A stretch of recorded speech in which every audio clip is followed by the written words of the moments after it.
प्यारे बच्चों, आप सभी का नमस्कार। बच्चों, हम लोग इस टाइम सर्किट ब्रेकर के टाइप्स के बारे में डिस्कशन कर रहे हैं और इसमें आपका एयर ब्रेक सर्किट ब्रेकर और वैक्यूम सर्किट ब्रेकर के बारे में बताया जा चुका है।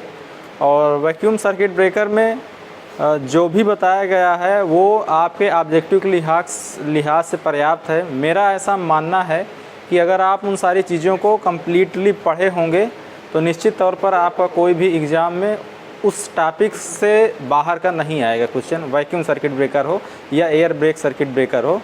तो चलिए आज हम लोग एयर ब्लास्ट सर्किट ब्रेकर के बारे में डिस्कस करते हैं। आज का मेरा टॉपिक है एयर ब्लास्ट सर्किट ब्रेकर। ये भी एक सर्किट ब्रेकर का ही टाइप है, बस अंतर ये है कि हम इसमें अलग अलग क्वेंचिंग मीडियम के अनुसार इनका नामकरण कर देते हैं और अलग अलग क्वेंचिंग मीडियम के कारण ही इनको अलग अलग वोल्टेज के लिए हम यूज कर पाते हैं। और साथ ही साथ इनकी कास्ट भी डिफरेंट होती है, कास्ट भी चेंज होती है। अलग अलग अगर हम क्वेंचिंग मीडियम यूज करते हैं तो उसके अनुसार उनकी लागत भी चेंज होती है। तो ये सारी चीज़ें समझ में आ जाएंगी और मैं समझता हूँ कि पहले मैं सर्किट ब्रेकर के जितने टाइप्स हैं उन सबको आपको बताऊँ और उनका वर्किंग प्रिंसिपल बता दूं। Working principle in the sense ये है कि उसमें कैसे आर्क बनती है और कैसे आर्क बुझती है और ये कहाँ यूज होता है। फिर इनकी सब की एक समरी हम लोग बना लेंगे कि कितने केवी के लिए कौन सा सर्किट ब्रेकर ज़्यादा उपयुक्त होता है और किस में कौन सा क्वेंचिंग मीडियम यूज होता है, कौन कास्टली है, किसका ऑपरेटिंग स्पीड हाई है या लो है। तो चलिए हम लोग एयर ब्लास्ट सर्किट ब्रेकर के बारे में बात करते हैं। एयर ब्लास्ट सर्किट ब्रेकर में कुछ खास नहीं होता है। एयर ब्लास्ट सर्किट ब्रेकर में जैसे सभी सर्किट ब्रेकर होते हैं उसमें मूविंग कांटेक्ट और फिक्स कांटेक्ट होते हैं, इसी तरीके से एयर ब्लास्ट सर्किट ब्रेकर में भी मूविंग कांटेक्ट और फिक्स कांटेक्ट होगा। ये मूविंग कांटेक्ट है मेरा, ये मेरा फिक्स कांटेक्ट है। और हम करते क्या हैं यहाँ पर एयर ब्लास्ट सर्किट ब्रेकर में आर्क को क्वेंच करने के लिए हमें कंप्रेस्ड एयर का यूज करते हैं। अगर आपको याद हो तो हमने ये देखा था कि वैक्यूम सर्किट ब्रेकर में हम आर्क क्वेंच किस में करते हैं, या आर्क हमारी बनती है वैक्यूम में बनती है। वो किस कारण से बनती है आपको पता है। और एयर ब्रेक सर्किट ब्रेकर में हमने देखा था कि नॉर्मली एटमॉस्फेरिक प्रेशर पर जो मेरा एयर होता है उसमें आर्क मेरी बनती है। लेकिन इस एयर ब्लास्ट सर्किट ब्रेकर में आर्क जब बनेगी, आर्क नॉर्मली ही बनती है। जैसे हम कांटेक्ट ओपन करेंगे, इसके कांटेक्ट एटमॉस्फेरिक प्रेशर पर ही ओपन होना स्टार्ट होंगे। जैसे ओपन होना स्टार्ट होंगे उसमें हम एयर का ब्लास्ट करेंगे। एयर के ब्लास्ट के कारण आर्क को क्वेंच कर पाएंगे हम लोग। तो यहाँ पर एक कंप्रेसर यूनिट लगी होती है, यहाँ पर एक कंप्रेसर यूनिट लगी होती है जिसके कारण कंप्रेस्ड एयर मुझे मिलती है, जिसके कारण कंप्रेस्ड एयर मिलती है। और ये एयर 20 से 30 kg पर सेंटीमीटर स्क्वायर के प्रेशर पर रखी होती है। होता ये है कि जब मेरा सर्किट ब्रेकर ओपन होना स्टार्ट होता है, आप इस चीज़ को अच्छे से समझ चुके हैं। ये सर्किट ब्रेकर का कांटेक्ट हुआ करता है, ये क्लोज रहता है और इसमें कहीं ना सप्लाई ऐसे कुछ कनेक्ट रहेगी, सप्लाई ऐसे कुछ कनेक्ट रहती है। जैसे ही सर्किट ब्रेकर मेरा ओपन होना स्टार्ट होता है, यही जो सप्लाई है, ये सप्लाई वोल्टेज के कारण होता क्या है, यहाँ पर आयंस और इलेक्ट्रॉन, सभी कांटेक्ट के बीच आयंस और इलेक्ट्रॉन उत्पन्न हो जाते हैं। इसी तरीके से जैसे ये मेरा सर्किट ब्रेकर ओपन होना स्टार्ट होगा, यहाँ पर मेरा आयंस और इलेक्ट्रॉन, यहाँ पर मेरे आयंस और इलेक्ट्रॉन बनने लगेंगे। आयंस और इलेक्ट्रॉन जब बनेंगे तो हम होता क्या है, इसमें आयंस, जैसे सर्किट ब्रेकर का कांटेक्ट मेरा ओपन हुआ और जो मेरा सिस्टम का वोल्टेज है उसके कारण यहाँ पर आयंस और इलेक्ट्रॉन बने और इन्हीं आयंस और इलेक्ट्रॉन को करेगा क्या, ये कंप्रेसर प्लांट लगा होता है। कंप्रेसर प्लांट से इन दोनों कांटेक्ट, फिक्स कांटेक्ट और मूविंग कांटेक्ट के बीच का जो मेरा गैप है, इसमें मैं कंप्रेस्ड एयर का ब्लास्ट करता हूँ। कंप्रेस्ड एयर के ब्लास्ट से होता क्या है, ये आयन मेरा रिमूव हो जाता है और आर्क मेरी क्वेंच हो जाती है। चलिए, इसका वर्किंग प्रिंसिपल बड़ा सा सिंपल है, इसमें बहुत सारी चीज़ें हमको नहीं समझना होता। चीज़ें तो बहुत कुछ हैं, लेकिन हम आपको उतनी ही चीज़ें बताएंगे जो आपके एग्ज़ाम के लिए ठीक है। बहुत सारी चीज़ें बताने का कोई मतलब नहीं है, जो आपके एग्ज़ाम से संबंधित रहेगा, जो आपके परीक्षाओं में पूछा जाएगा, हम केवल उतना ही जिक्र करेंगे एयर ब्लास्ट सर्किट ब्रेकर में। और मैं आपको विश्वास दिलाता हूं कि ऐसा कोई मैं पॉइंट नहीं छोड़ूंगा कि जो आप एग्ज़ाम में आ जाए। कोशिश मेरी यही है कि सारा का सारा पॉइंट मैं टच करूं और आपको अच्छे से पॉइंट टू पॉइंट समझाते चलूं। तो मैं ये बोल रहा हूं कि ये एयर ब्लास्ट सर्किट ब्रेकर में मैं क्वेंचिंग मीडियम क्या यूज कर रहा हूँ? क्वेंचिंग मीडियम में कंप्रेस्ड एयर यूज कर रहा हूँ। क्वेंचिंग मीडियम में कंप्रेस्ड एयर यूज कर रहा हूँ और इसका प्रेशर कितना है? 20 से 30 kg पर सेंटीमीटर स्क्वायर के प्रेशर पर ये एयर कंप्रेस्ड की जाती है। तो आइए इसी चीज़ को हम लोग लिख लेते हैं। लिखेंगे एयर ब्लास्ट सर्किट ब्रेकर में आर्क को क्वेंच करने के लिए आर्क को क्वेंच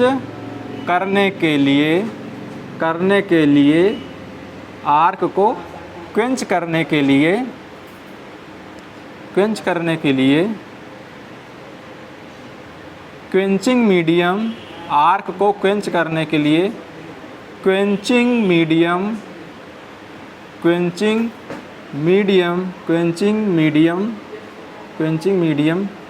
के रूप में कंप्रेस्ड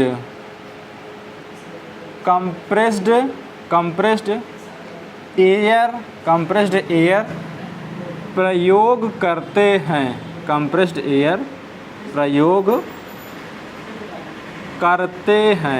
एयर प्रयोग करते हैं। और जहाँ पर आपने कंप्रेस्ड एयर लिखा है, यहाँ पर यह लिख लीजिएगा कि 20 से इसका 30 kg पर सेंटीमीटर स्क्वायर प्रेशर पर ये रहता है। ये पूछा जाता है कितना प्रेशर पर होता है। एक चीज़ आप और ये जान लीजिए, हम एयर को कंप्रेस्ड क्यों करते हैं? यहाँ पर सामान्य एयर भी हम यूज कर सकते थे, लेकिन ऐसा क्या है कि हमको कंप्रेस्ड एयर यूज करने की ज़रूरत पड़ी? तो होता ये है कि जैसे जैसे हम एयर को कंप्रेस्ड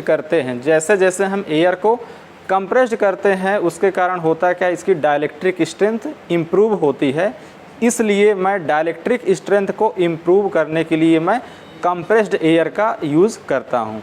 तो आइए इसी चीज़ को हम लोग लिख लेते हैं। यहाँ पर लिखेंगे कंप्रेस्ड एयर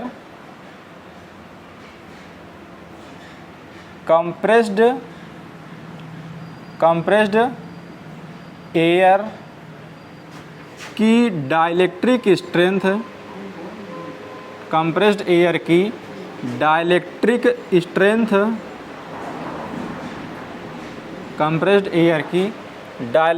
स्ट्रेंथ सामान्य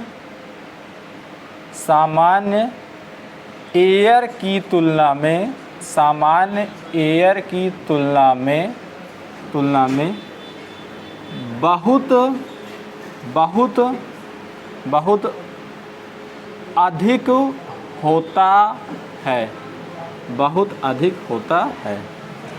दूसरा चीज़ आप ये जानते हो कि अगर मेरा कोई भी सर्किट है, हम लोगों ने एक सिंगल लाइन डायग्राम का जिक्र किया था। बस बार बना था, फिर उसमें बस आइसोलेटर ऐसा लगा था, फिर सर्किट ब्रेकर लगा था, सीटी लगा था, फिर ये लाइन आइसोलेटर लगा था, ऐसे करके ये फीडर जा रहा था। हम लोगों ने ये ऐसा जिक्र किया था। और वहाँ पर ये हुआ था कि हम लोग सर्किट को ओपन और क्लोज करने के लिए सर्किट ब्रेकर लगाते हैं और साथ ही साथ आइसोलेटर भी लगाते हैं। तो सर्किट ब्रेकर का मेरा काम क्या रहता है? सर्किट को वो ओपन क्लोज करता है या ऑपरेट करता है, लेकिन उसमें एक फ़ायदा ये रहता है, नो लोड, फुल लोड या शॉर्ट सर्किट तीनों कंडीशन में वो ऑपरेट करता है। लेकिन आइसोलेटर मेरा ये होता है कि वो भी एक स्विचिंग डिवाइस ही है, लेकिन आइसोलेटर केवल नो लोड की कंडीशन में ऑपरेट करता है। तो हमने ये बताया था कि सर्किट ब्रेकर के साथ ही साथ आइसोलेटर भी हम यूज़ करते हैं। लेकिन एयर ब्लास्ट सर्किट ब्रेकर के मामले में ये कहा जाता है कि एयर ब्लास्ट सर्किट ब्रेकर में हम आइसोलेटर का यूज़ अनिवार्य मानते हैं। होता सभी सर्किट ब्रेकर के साथ यूज है, लेकिन अन्य जो सर्किट ब्रेकर हैं मेरे, चाहे वो SF6 सर्किट ब्रेकर हो या वैक्यूम सर्किट ब्रेकर हो, अगर वहाँ पर आइसोलेटर हम ना यूज करें तो भी हमें नुकसान नहीं है। लेकिन एयर ब्लास्ट सर्किट ब्रेकर की कंडीशन में मुझे यूज करना ही पड़ता है, मुझे यूज करना ही पड़ेगा आइसोलेटर। और वो क्यों करना पड़ेगा ये मैं आपको बताता हूँ। क्यों मुझे एयर ब्लास्ट सर्किट की कंडीशन में, एयर ब्लास्ट सर्किट ब्रेकर की कंडीशन मुझे क्यों आइसोलेटर यूज़ करना पड़ेगा। तो सबसे पहले हम ये लिख लेते हैं कि एयर ब्लास्ट सर्किट ब्रेकर में, सबसे पहले मैं ये लिख लेता हूँ कि एयर ब्लास्ट सर्किट ब्रेकर में, एयर ब्लास्ट सर्किट ब्रेकर में आइसोलेटर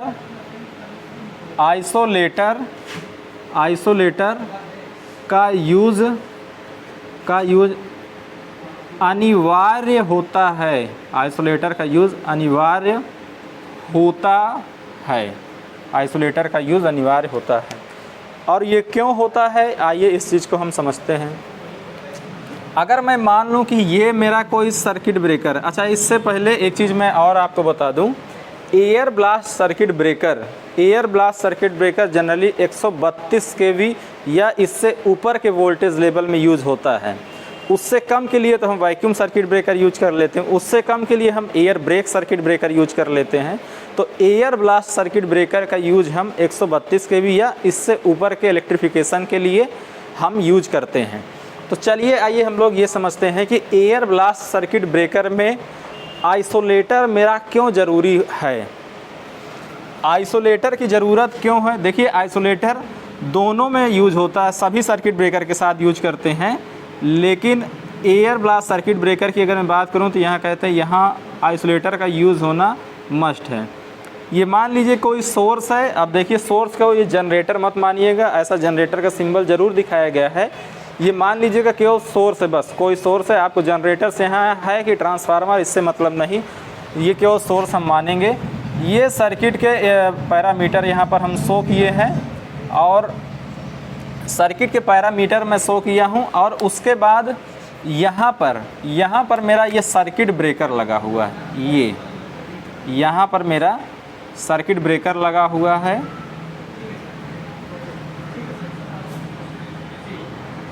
ये मेरा सर्किट ब्रेकर लगा हुआ है, ये बात को समझिएगा, बड़ा इंटरेस्टिंग रिजल्ट है इसका ये। और मैं ये बोल रहा हूँ कि इसमें मैं सर्किट ब्रेकर के साथ ही साथ मैं आइसोलेटर भी लगाता हूँ।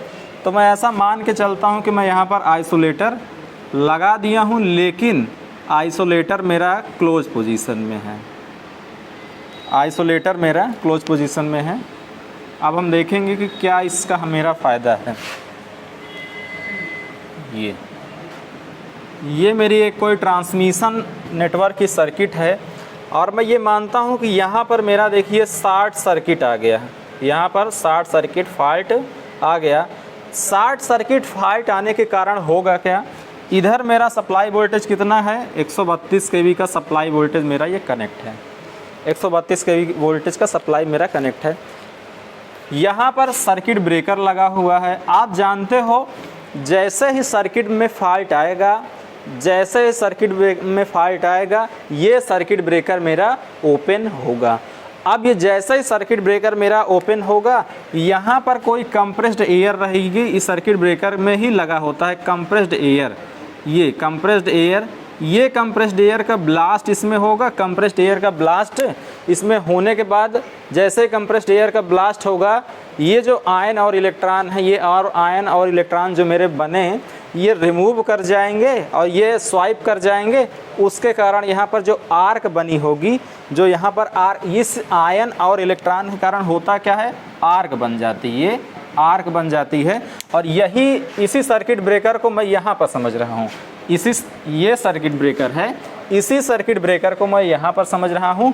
और जैसे ये आयन और इलेक्ट्रॉन रिमूव कर गए, स्वाइप कर गए, होगा क्या, यहाँ पर फ्रेश एयर आ जाएगी और फ्रेश एयर के कारण होगा क्या, ये आर्क यहाँ पर क्वेंच हो जाएगी। ये जो कंप्रेस्ड एयर है इसका ब्लास्ट हम जैसे इसमें करेंगे, आयन और इलेक्ट्रॉन स्वाइप करके बाहर निकल जाएंगे एटमॉस्फेयर में और यहाँ पर फ्रेश एयर आ जाएगी। इसका मतलब आर्क मेरी क्वेंच हो गई। आर्क मेरी क्वेंच हो गई का मतलब ये हुआ कि सर्किट मेरा ब्रेक कर दिया। किसको, फॉल्टी सेक्शन को, जो शॉर्ट सर्किट था उस शॉर्ट सर्किट को ये सर्किट ब्रेकर ओपन होने के पश्चात ब्रेक कर दिया। अब इस कंडीशन में जो मेरी फॉल्ट करंट पहले फ्लो हो रही थी वो फॉल्ट करंट अब इधर आगे नहीं फ्लो होगी, अब आगे करंट की वैल्यू 0 हो जाएगी। इस कंडीशन में कोई दिक्कत नहीं है। अभी आपका सप्लाई वोल्टेज कितना है, 132 kV है। और इसमें एयर ब्लास्ट सर्किट ब्रेकर में होता क्या, इसके कॉन्टैक्ट एयर में ही ओपन होते हैं, एयर में ही ओपन होते हैं, एटमॉस्फेयर में ही ओपन होते हैं। एटमॉस्फेयर में जैसे ओपन होते हैं उस टाइम में एयर का, कंप्रेस्ड एयर का ब्लास्ट करता हूं और आर्क को मैं क्वेंच कर देता हूं। उसके बाद जो सर्किट ब्रेकर के कॉन्टैक्ट हैं, क्लोजिंग का, मूविंग कॉन्टैक्ट और फिक्स कॉन्टैक्ट, ये दोनों कॉन्टैक्ट एटमॉस्फेयर में ही ओपन होंगे। एटमॉस्फेरिक एयर है उसी पर ये ओपन होंगे। तो उस कंडीशन में अगर मैं देखा जाए, अगर मैं देखूं, अगर मेरा सप्लाई 132 kV की थी, 132 kV वोल्ट की थी, तो फिक्स कॉन्टैक्ट और मूविंग कॉन्टैक्ट, तो ये जो फिक्स कॉन्टैक्ट है और ये मूविंग कॉन्टैक्ट है, मैं यहाँ पर मान लेता हूँ, मैं ये मानता हूँ कि ये फिक्स कॉन्टैक्ट और मूविंग कॉन्टैक्ट के बीच का जो गैप है 80 mm का गैप है। बीच का जो गैप है 80 mm का गैप है।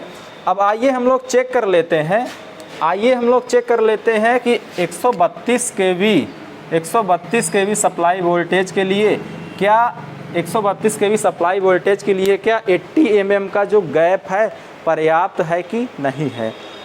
वो हम कैसे देखेंगे, वो हमको ऐसे पता चलता है कि हम जानते हैं कि जो एयर का जो ब्रेकडाउन वोल्टेज है, एयर का जो ब्रेकडाउन वोल्टेज होता है वो 3 kV पर mm होता है। 1 mm के लिए 3 kV होता है। तो अब मैं यहाँ देखूँ, अब मैं यहाँ पर देखूँ कि 132 kV वोल्ट पर, 132 kV वोल्ट पर मुझे कितने mm का गैप करना होगा।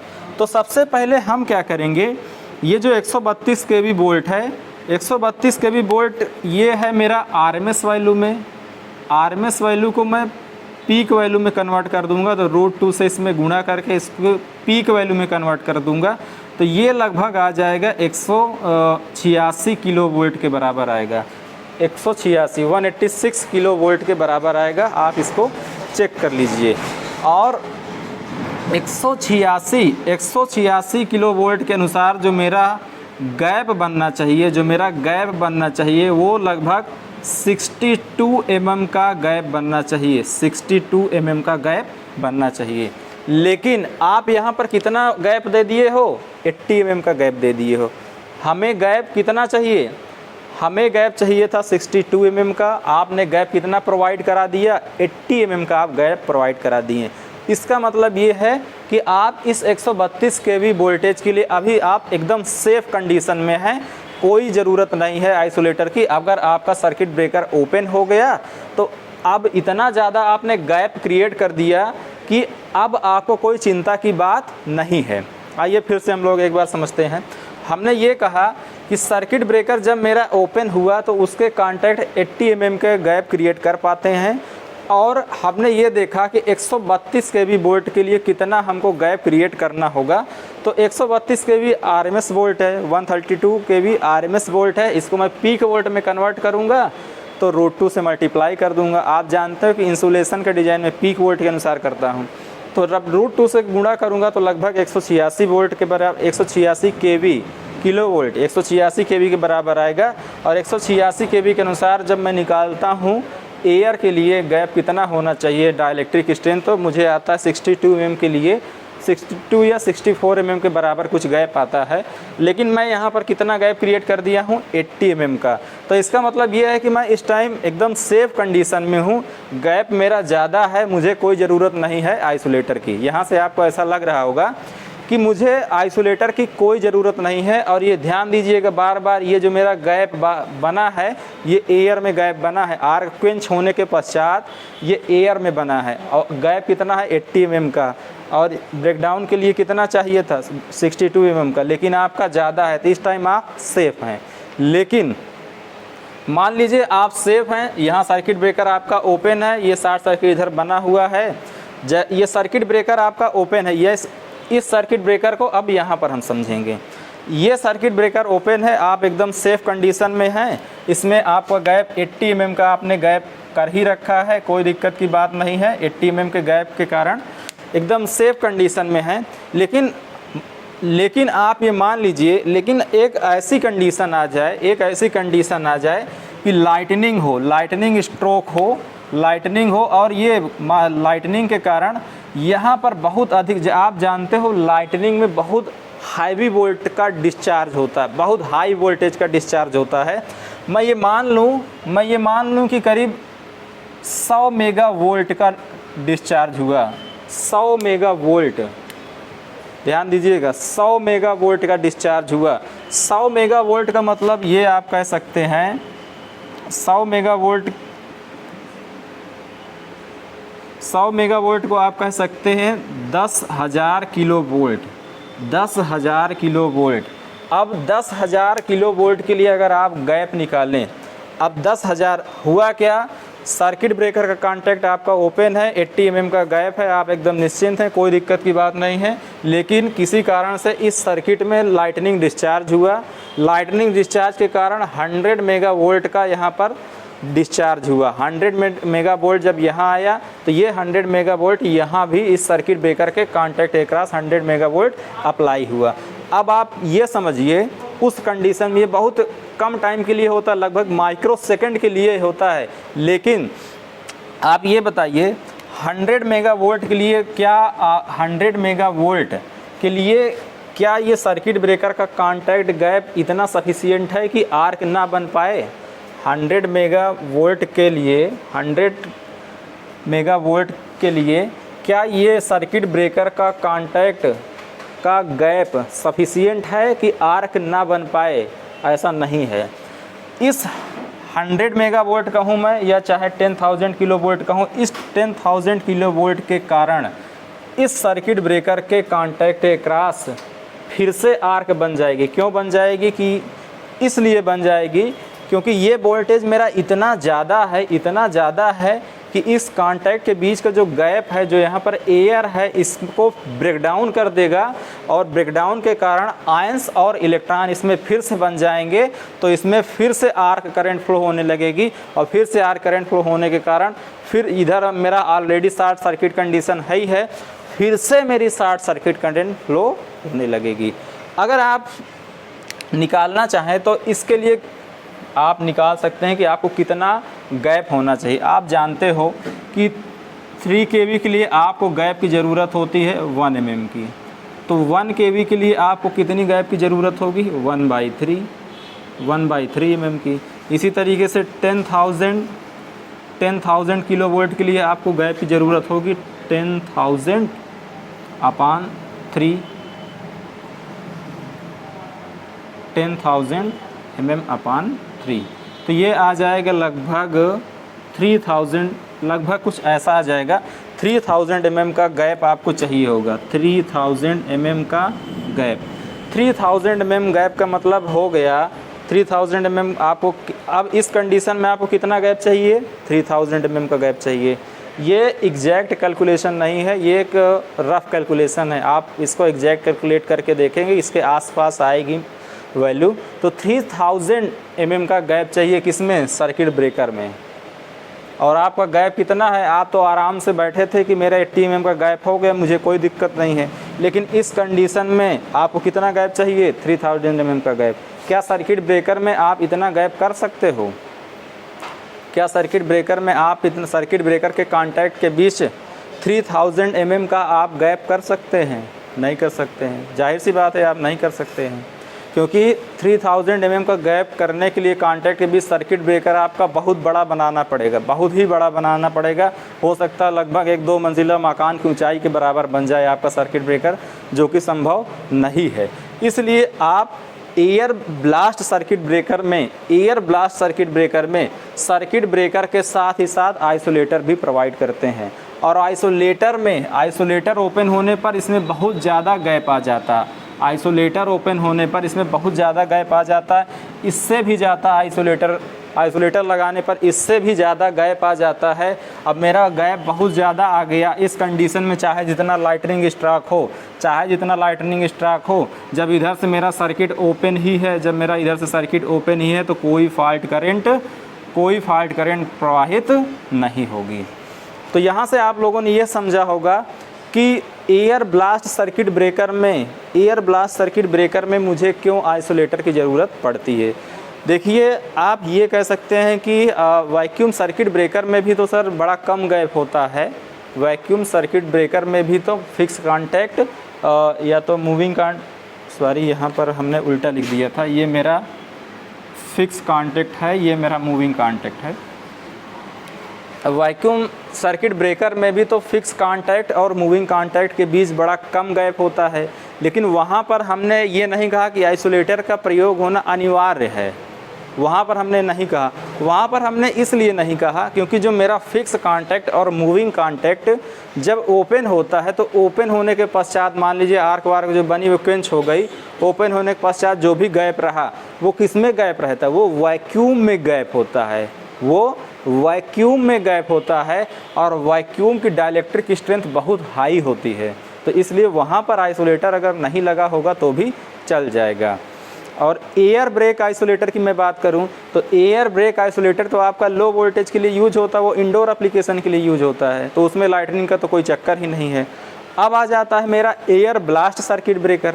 एयर ब्लास्ट सर्किट ब्रेकर की दिक्कत ये है कि जब सर्किट ब्रेकर का कॉन्टैक्ट ओपन होना स्टार्ट होता है, जैसे ही सर्किट ब्रेकर का कॉन्टैक्ट ओपन होना स्टार्ट हुआ, आयन और इलेक्ट्रॉन बने, उस कंडीशन में तो कंप्रेस्ड एयर का ब्लास्ट करेंगे। तो कंप्रेस्ड एयर की तो डाइलेक्ट्रिक स्ट्रेंथ बहुत अधिक होती है, तो वो कंप्रेस्ड एयर का जो मेरा ब्लास्ट हुआ, ये जो कंप्रेस्ड एयर का मेरा जो ब्लास्ट हो रहा है, ये ब्लास्ट हुआ, और ये ब्लास्ट जब होगा तो ये ब्लास्ट अपना निकल के बाहर चला जाएगा। ये आयन और इलेक्ट्रॉन को लेते हुए ये मेरा कंप्रेस्ड एयर का जो ब्लास्ट है ये बाहर चला जाएगा। अब जब ये कंप्रेस्ड एयर का ब्लास्ट ये बाहर चला गया, तो उसके बाद कंप्रेस्ड एयर हटने के बाद यहाँ पर फ्रेश एयर एटमॉस्फेयर वाली आ जाएगी, और वो किस प्रेशर पर है, वो एटमॉस्फेयर के प्रेशर पर है। तो एटमॉस्फेयर वाली प्रेशर की तो आप जानते हो डाइलेक्ट्रिक स्ट्रेंथ आपकी कम ही होती है। तो एटमॉस्फेयर वाले एयर का गैप यहाँ पर होता है ना, उसकी डाइलेक्ट्रिक स्ट्रेंथ कम होती है। इसीलिए इसी कारण से लाइटनिंग स्ट्रोक के कारण इस गैप में फिर से आयन और इलेक्ट्रॉन उत्पन्न हो जाएंगे, मतलब कि फिर से आपकी फॉल्ट करंट प्रवाहित होने लगेगी अगर आप आइसोलेटर नहीं लगाए होंगे। तो हम करते क्या हैं, जब भी एयर ब्लास्ट सर्किट ब्रेकर हम ऑपरेट करके उसको ओपन करते हैं सर्किट को, चाहे हम मैनुअली ऑपरेट करके ओपन करें। देखिए, मैनुअली और ऑटोमेटिकली ये सब बताया जा चुका है पहली ही क्लास में।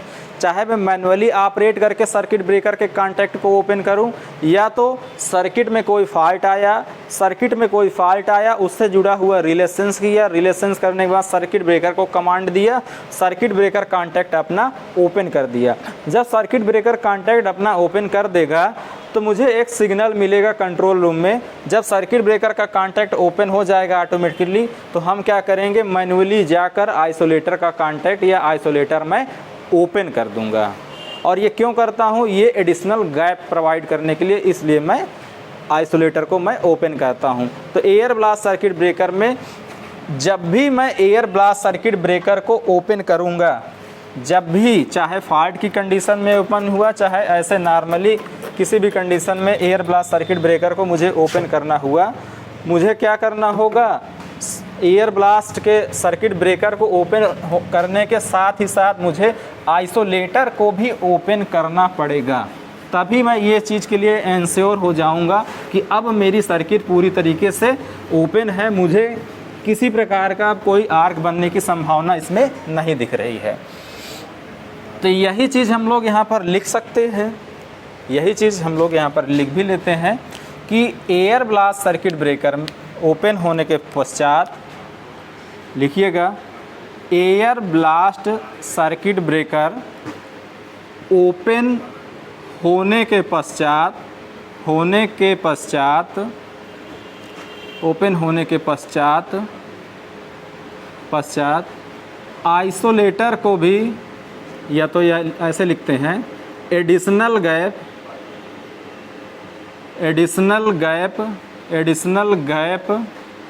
प्रोवाइड करने के लिए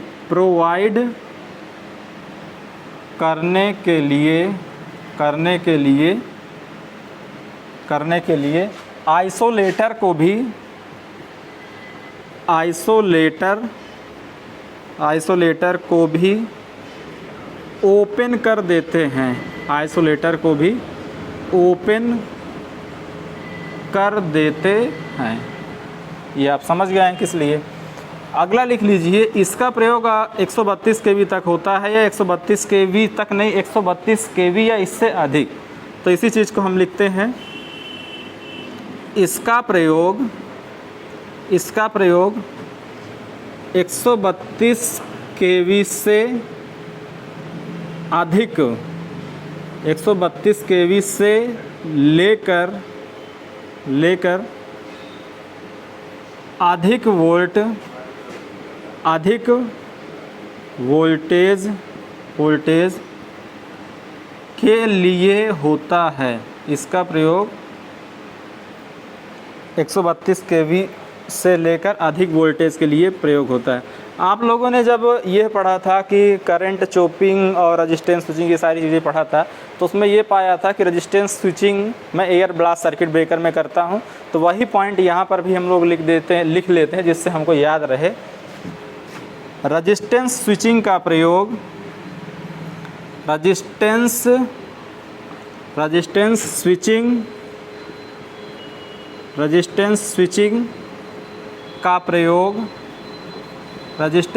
का प्रयोग एयर ब्लास्ट सर्किट ब्रेकर में किया जाता है, एयर ब्लास्ट सर्किट ब्रेकर में किया जाता है। इतनी चीज़ आप लोग समझ गए होंगे। ये कुछ जनरल आइडिया था एयर ब्लास्ट सर्किट ब्रेकर के बारे में। चलिए अब हम लोग एयर ब्लास्ट सर्किट ब्रेकर के एडवांटेज और डिसएडवांटेज के बारे में डिस्कशन कर लेते हैं।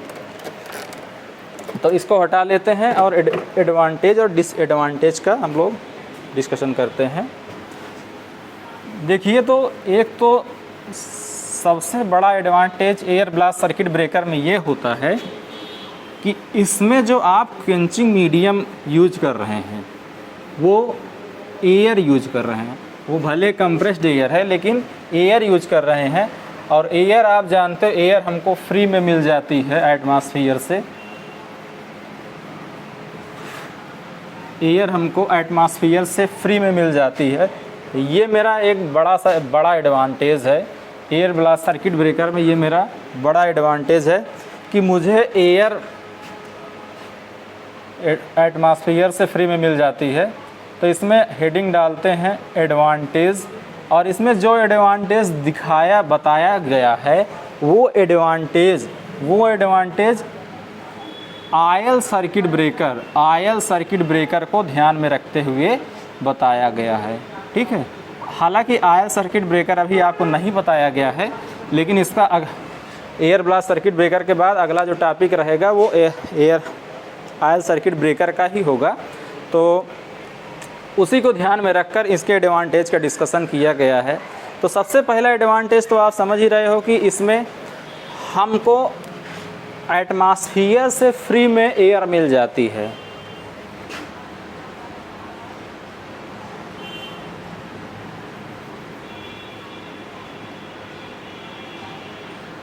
फ्री क्वेंचिंग मीडियम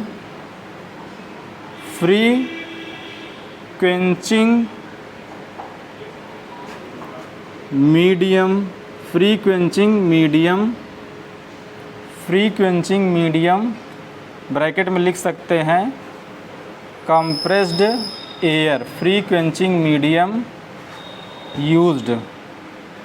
देखिए आयल सर्किट ब्रेकर की अगर मैं बात करूं तो आयल सर्किट ब्रेकर में क्वेंचिंग मीडियम के यूज के लिए आप ट्रांसफार्मर आयल का यूज करते हैं, और ट्रांसफार्मर आयल आपका कास्टली होता है, उसको ख़रीदना पड़ता है।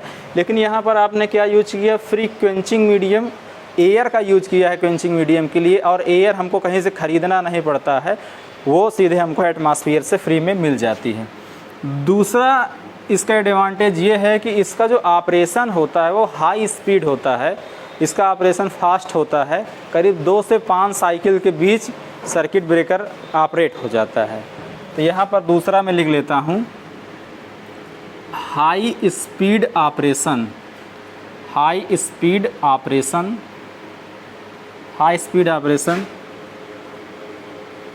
2 साइकिल टू आपका हो जाएगा 5 साइकिल, 2 साइकिल से 5 साइकिल। 2 साइकिल का मतलब आपका होता है 40 मिली सेकेंड, इसके बारे में हमने बताया था।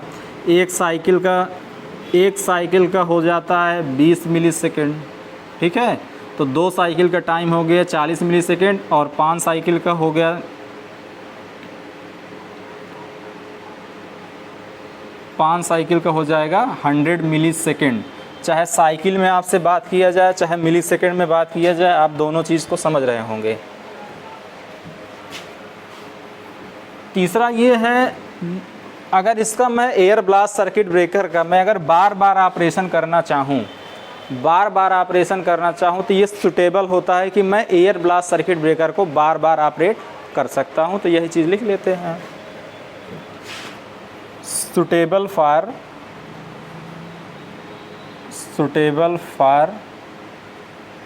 Frequent operation, suitable for frequent operation. एक चीज़ मेरा और है, इसमें मेंटेनेंस कम होता है, तो लिख लेते हैं लेस मेंटेनेंस। अगला पॉइंट ये है कि इसमें आग वाग लगने की संभावना नहीं होती। जो ट्रांसफार्मर आयल होता है, अगर आयल सर्किट ब्रेकर की बात करें तो ट्रांसफार्मर आयल में आग लगने की संभावना होती है। कभी आप देखते होंगे, सुने होंगे ना कि गांव का ट्रांसफार्मर जल गया या कहीं का ट्रांसफार्मर जल गया। तो ट्रांसफार्मर में होता क्या है कि जब ओवर हीटिंग होते होते क्या होता है, एक कंडीशन ऐसा होता है कि स्पार्क होता है, और उस स्पार्किंग के कारण ट्रांसफार्मर आयल में आग लग जाती है। और ये आप जान लीजिए, एक बार अगर ट्रांसफार्मर आयल में आग लग गई तो उसको बुझाना बड़ा मुश्किल होता है। वैसे तो ट्रांसफार्मर आयल एक इंसुलेटिंग मीडियम है। ट्रांसफार्मर में इंसुलेटिंग मीडियम और साथ ही साथ कूलिंग दोनों के लिए यूज होता है। लेकिन अगर एक बार ट्रांसफार्मर में ब्रेकडाउन हो जाए, ट्रांसफार्मर आयल में ब्रेकडाउन हो जाए, आग लग जाए, तो उसको बुझाना बड़ा मुश्किल होता है। तो एयर ब्लास्ट सर्किट ब्रेकर में ऐसी कोई चिंता की बात नहीं है कि इसमें कोई आग लगने की संभावना बने, जबकि आयल सर्किट ब्रेकर में एक ये चिंता का विषय है कि आयल में आग भी लग सकती है। तो इसी चीज़ को हम लिख सकते हैं, एलिमिनेशन ऑफ फायर हैज़र्ड।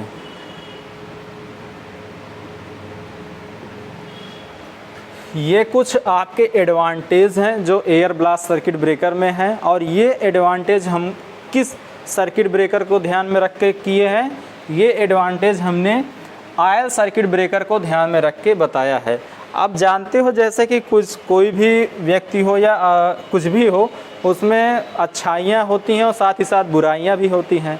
तो इसी तरीके से इस एयर ब्लास्ट सर्किट ब्रेकर की कुछ बुराइयाँ भी हैं, या तो ये कह सकते हैं कि इसके कुछ डिसएडवांटेज भी हैं, और इनको भी हम लोग डिस्कस कर लें, इनसे भी हमारे ऑब्जेक्टिव के क्वेश्चन आते हैं। तो चलिए हम लोग डिसएडवांटेज के बारे में डिस्कशन कर लेते हैं।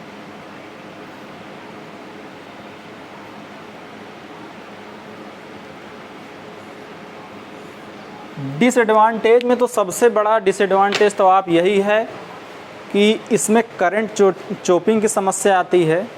करंट चोपिंग की समस्या आप जानते हो कि एयर ब्लास्ट सर्किट ब्रेकर में ही सबसे ज़्यादा होती है। और करंट चॉपिंग का मतलब आप समझ रहे हो, करंट चॉपिंग के कारण होता क्या है बहुत हाई वोल्टेज का ट्रांजिएंट, बहुत हाई ट्रांजिएंट वोल्टेज डेवलप होता है, या तो प्रॉस्पेक्टिव वोल्टेज डेवलप होता है। उसके कारण होता क्या है, सर्किट ब्रेकर के कांटेक्ट के बीच का मीडियम फिर से आयनाइज हो जाता है, फिर से आर्क डेवलप होने की संभावना होती है। तो करंट चॉपिंग की घटना किसमें होती है, एयर ब्लास्ट सर्किट ब्रेकर में।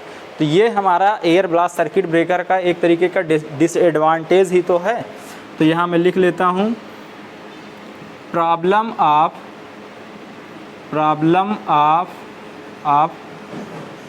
Current chopping. करंट चॉपिंग की घटना यहाँ पर हुई क्यों, करंट चॉपिंग इसलिए हुई कि यहाँ पर जो मैं डाइलेक्ट्रिक मीडियम यूज किया हूँ वो कंप्रेस्ड एयर यूज किया हूँ। और कंप्रेस्ड एयर, देखिए करंट चॉपिंग की घटना आप समझ पा रहे होंगे क्या होती है। आप ये भी जानते हैं कि लो इंडक्टिव करंट को ब्रेक करते हैं तभी करंट चॉपिंग की घटना होती है। तो अगर चाहे मेरी करंट बहुत अधिक मात्रा में हो, मतलब हाई लेवल की करंट फ्लो हो रही हो, या कोई स्मॉल इंडक्टिव करंट फ्लो हो रही हो, दोनों के कंडीशन में अगर मैं सर्किट ब्रेकर को ओपन करूँगा तो आर्क तो बनेगी ही बनेगी। और आर्क बनेगी चाहे वो करंट हाई लेवल की करंट हो, high level means load current हो या फॉल्ट करंट हो, और लो करंट का मतलब नो लोड करंट हो, जैसे किसी ट्रांसफार्मर की नो लोड करंट हो। तो चाहे हाई करंट फ्लो हो रही हो चाहे लो करंट फ्लो हो रही हो, सर्किट ब्रेकर को मैं ओपन करूंगा, एयर ब्लास्ट सर्किट ब्रेकर को मैं ओपन करूंगा तो दोनों कंडीशन में आर्क बनेंगी। और उस आर्क को क्वेंच करने के लिए दोनों कंडीशन में, चाहे हाई करंट हो चाहे लो करंट हो, दोनों कंडीशन में आप कंप्रेस्ड एयर ही यूज करेंगे। कंप्रेस्ड एयर ही आर्क को क्वेंच करने के लिए यूज करेंगे।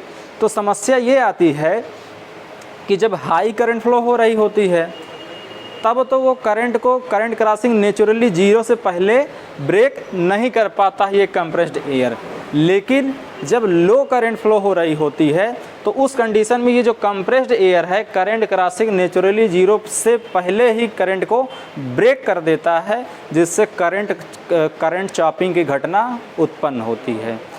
और दूसरे सर्किट ब्रेकरों में इसलिए नहीं होती है क्योंकि उसमें जो डाइलेक्ट्रिक मीडियम प्रोवाइड किया जाता है वो करंट के अनुसार प्रोवाइड किया जाता है। हाई करंट है तो अधिक डाइलेक्ट्रिक मीडियम प्रोवाइड करेंगे कांटेक्ट के बीच, अगर लो करंट है तो कम डाइलेक्ट्रिक मीडियम कांटेक्ट के बीच प्रोवाइड करेंगे, जिससे कि करंट चॉपिंग की घटना ना हो पाए। लेकिन एयर ब्लास्ट सर्किट ब्रेकर में होता ये है कि इसमें कंप्रेस्ड एयर दोनों कंडीशन में, चाहे फुल लोड वाली करंट फ्लो हो रही हो, चाहे शॉर्ट सर्किट वाली करंट फ्लो हो रही हो, चाहे तो नो लोड करंट या बहुत कम वैल्यू की करंट फ्लो हो रही हो, सभी कंडीशन में आर्क को क्वेंच करने के लिए हम कंप्रेस्ड एयर का यूज करते हैं, जिसके कारण जो मेरी नो लोड वाली करंट रहती है वो चॉप हो जाती है, जिसके कारण करंट चॉपिंग की घटना उत्पन्न होती है। ये आप समझ पा रहे होंगे कि एयर ब्लास्ट सर्किट ब्रेकर में करंट चॉपिंग की घटना क्यों हुई।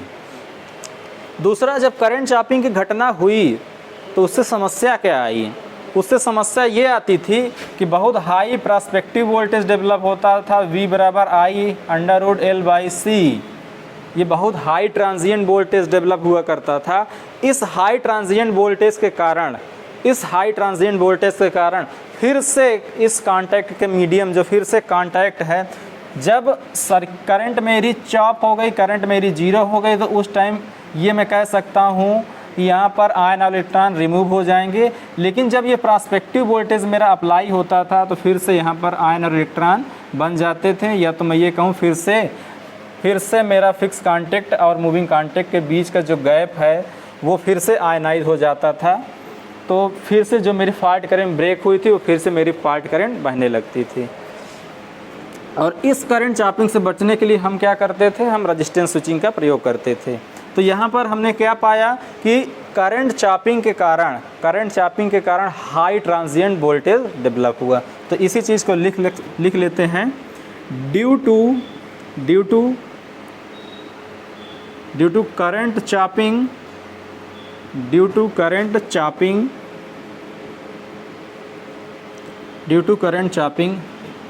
High transient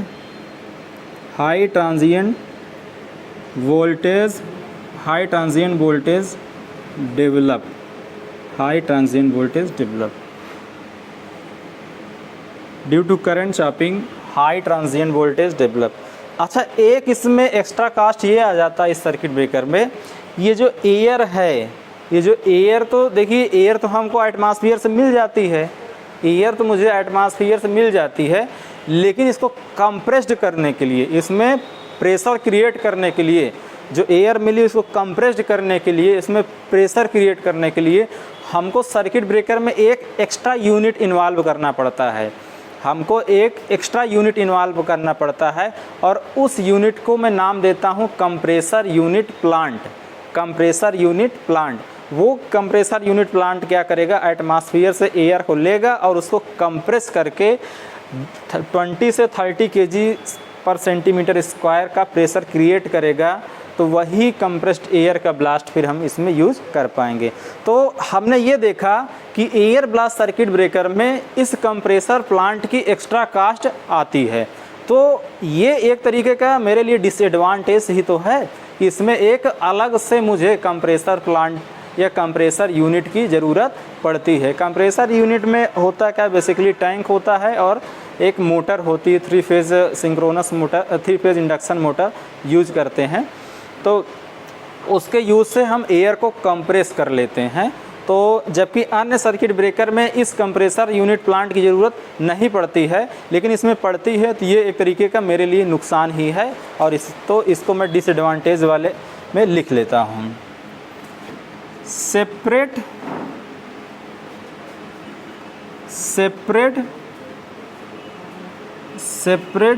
compressor plant require, separate compressor plant require. तो हम लोगों ने ये पाया कि इसमें करंट चॉपिंग की घटना होती है, और इस करंट चॉपिंग से बचने के लिए हम लोग क्या करते हैं, करंट चॉपिंग से बचने के लिए हम तो रेजिस्टेंस स्विचिंग का यूज कर लेते हैं, और साथ ही साथ हमने ये एक डिसएडवांटेज पाया कि इसमें सेपरेट एक अलग से कंप्रेसर प्लांट की ज़रूरत पड़ती है। और होता क्या है, जब भी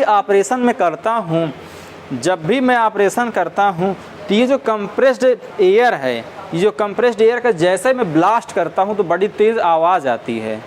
जब मैं कंप्रेस्ड एयर का ब्लास्ट करता हूँ तो बड़ी तेज़ आवाज़ आती है, जैसे आप पटाखा ना फोड़ें तो आवाज़ आती है, उसी तरीके से जब ये मेरा air blast circuit breaker operate करता है तो प्रत्येक ऑपरेशन में ये एयर का ब्लास्ट इसमें जाएगा, ये कंप्रेस्ड एयर का ब्लास्ट इसके कांटेक्ट के बीच जाएगा, और ये जो कंप्रेस्ड एयर का जो ब्लास्ट हम करते हैं, जो कंप्रेस्ड एयर का मैं ब्लास्ट करता हूँ, उससे बहुत हाई लेवल की नॉइज़ प्रोड्यूस होती है, और यही मेरा एक नुकसान है।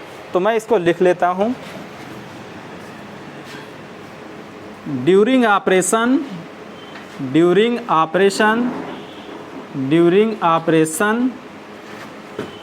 High level noise produce,